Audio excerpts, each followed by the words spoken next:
Amid warnings of catastrophic flooding, a bridge over Puerto Rico's Guanica River buckles and washes away.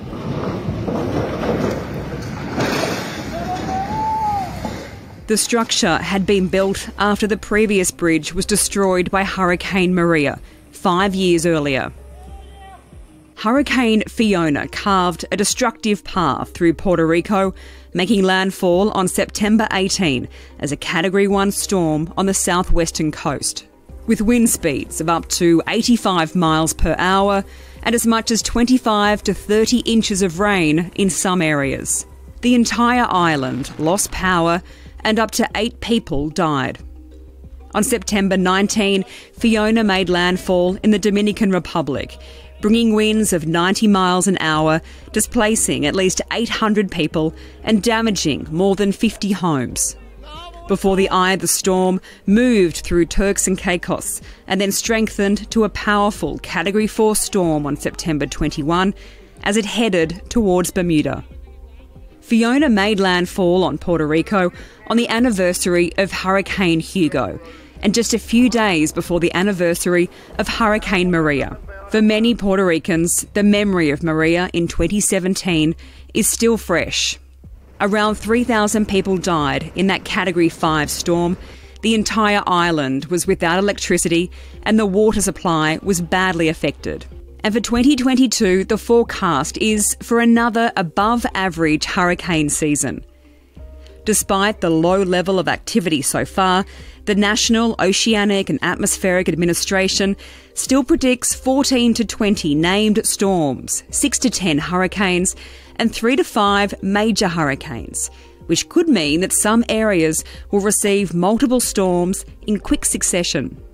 In 2021, there were 21 named storms, making it the third most active on record, while the 2020 season had more than 30 named storms in the Atlantic, more than any other year with reliable records.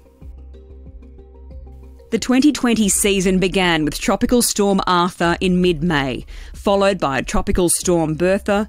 Then there was Cristobal, Faye, Gonzalo, Hannah, and more.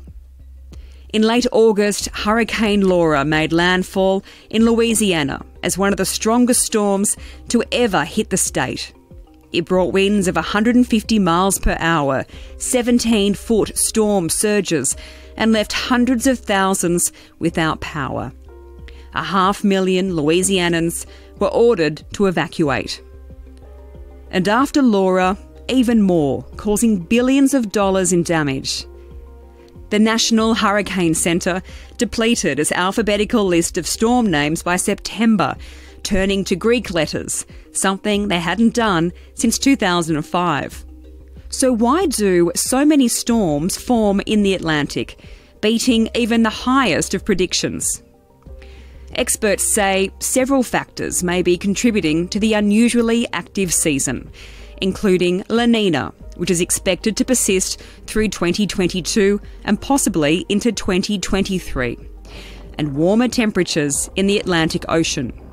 Climate change is expected to worsen the intensity of hurricanes. However, climatologists say the number of storms this year doesn't tell the full story. So I think that a lot of times people put frequency and intensity in the same camp, right? So they think about the number of storms and then the intensity of storms, and that those are related to the same things, and that's not necessarily true.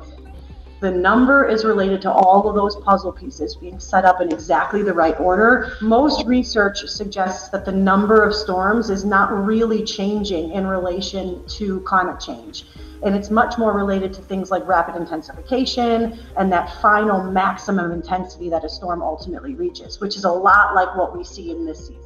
On September 18, US President Joe Biden approved an emergency declaration in Puerto Rico and ordered federal assistance to supplement local emergency responders. In 2020, the US government faced a cleanup bill ranging in the region of $29 billion, which is less than other years, partly because how many of the storms made landfall in less densely populated areas. But with authorities still trying to determine the scale of the destruction and the plan ahead to start rebuilding, and many still deeply feeling the effects of Hurricane Maria, the intensity of the season has left Puerto Ricans bracing for what's to come. Ay, no, eso me duele. Ay, Dios mío.